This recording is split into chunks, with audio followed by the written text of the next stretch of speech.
السلام علیکم دوستو، امید کرتا ہوں سب خیریت سے ہوں گے۔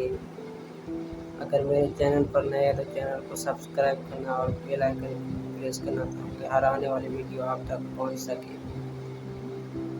آج کی اسٹوری ہے صبر کا انعام۔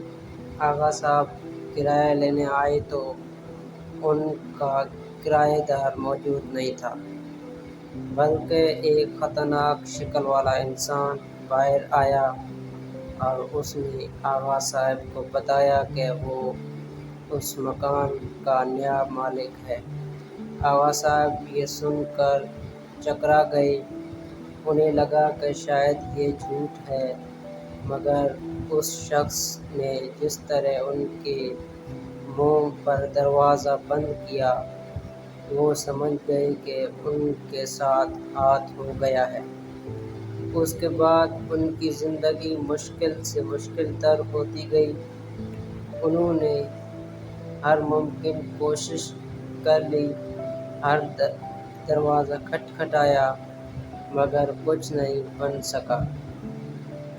پولیس کے پاس رپورٹ درج کرائی تو بھی کچھ نہیں ہوا۔ قبضہ کرنے والا شخص کے پاس کاغذات تھے۔ پھر یہ معاملہ عدالت تک پہنچ گیا، جہاں ایک تکلیف دہ اور صبر آزما عمل کا آغاز ہوا۔ ایک دن ہفتوں اور ہفتے مہینوں میں بدلنے لگے۔ اس طرح کئی سال گزر گئے۔ آغا صاحب کے پاس جو کچھ تھا انہوں نے مقدمے پر لگا دیا۔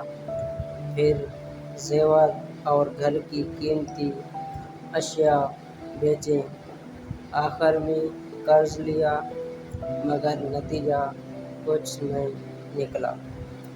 ان چند سالوں نے ان کی کمر توڑ کر رکھ دی۔ انہیں احساس ہونے لگا کہ ان کی زندگی میں اس مقدمے کا فیصلہ نہیں ہو سکتا، اور وہ خود بھی بستر سے جا لگے۔ ان حالات میں ان کی اہلیہ ہی تھی جو ان کا حوصلہ بڑھاتی تھی اور صبر کرنے کا کہتی۔ آخر ایک دن آغا صاحب پھٹ پڑے، نہیں ہوتا مجھ سے صبر، اور کتنا صبر کروں، کب تک کروں۔ کہتے کہتے ان کو کھانسی کا دورہ پڑ گیا۔ وہ کھانستے کھانستے بے حال ہو گیا۔ اہلیہ پانی لینے دوڑی اور ہیمر بھاگتا ہوا آیا اور ان کی پیٹھ سہلانے لگا۔ آغا صاحب نے پانی پیا اور گہرے گہرے سانس لینے لگے۔ پھر آہستہ سے بولے، بے شک ہمیں صبر کرنا چاہیے، لیکن اب میرے صبر کا پیمانہ بھر چکا ہے۔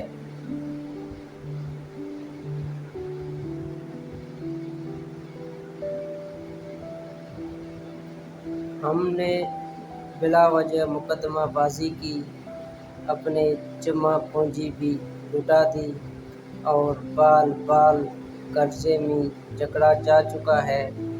لہٰذا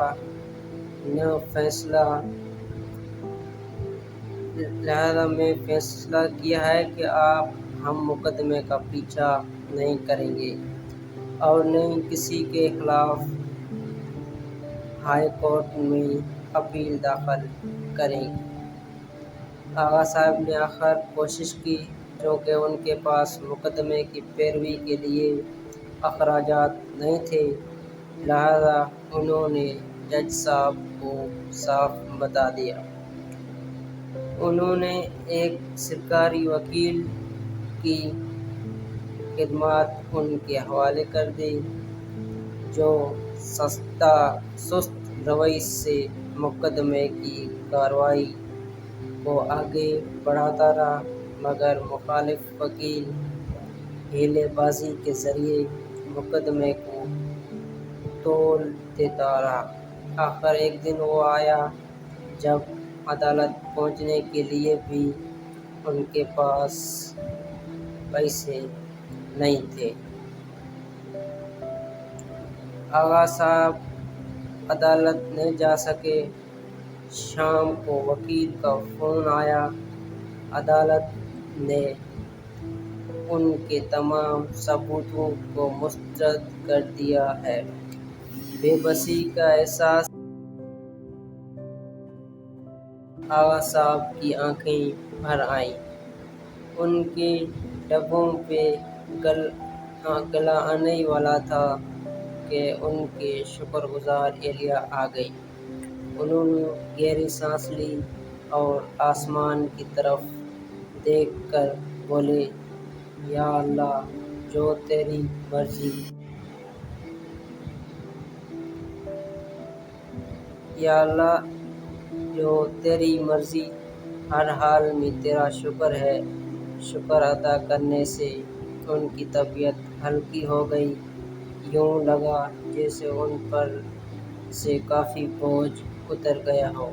اپنے سارے معاملات انہوں نے خدا کے حوالے کر دیے تھے۔ اگلے دن وکیل ان کو لینے گھر آیا۔ وہ بہت خوش تھا۔ اس نے گرم جوش سے آغا صاحب سے ہاتھ ملایا اور ان کو خوش خبری سنائی کہ جس پراپرٹی ڈیلر نے ان سے دھوکہ کیا تھا، اسے دل کا دورہ پڑا۔ اس نے مرنے سے پہلے اعتراف جرم کر لیا، جس سے مقدمہ ان کے حق میں ہو گیا ہے اور جلد ان کا مکان انہیں ملنے والا ہے۔ خبر سن کر آغا صاحب اتنا روئے کہ آنسو تھمنا مشکل ہو گیا۔ ان کی آزمائش ختم ہو گئی تھی۔ جس نے انہیں پریشانی میں ڈالا تھا، اللہ نے انہیں اس پریشانی سے نکال لیا۔ یہی ان کے صبر کا انعام ہے۔ آج کی کہانی سے ہمیں یہ سبق ملتا ہے کہ صبر کا پھل میٹھا ہے۔ اگر کہانی اچھی لگی تو میرے چینل کو سبسکرائب کیجیے اور کمنٹ کیجیے، لائک کیجیے، شیئر کیجیے۔ بڑی مہربانی۔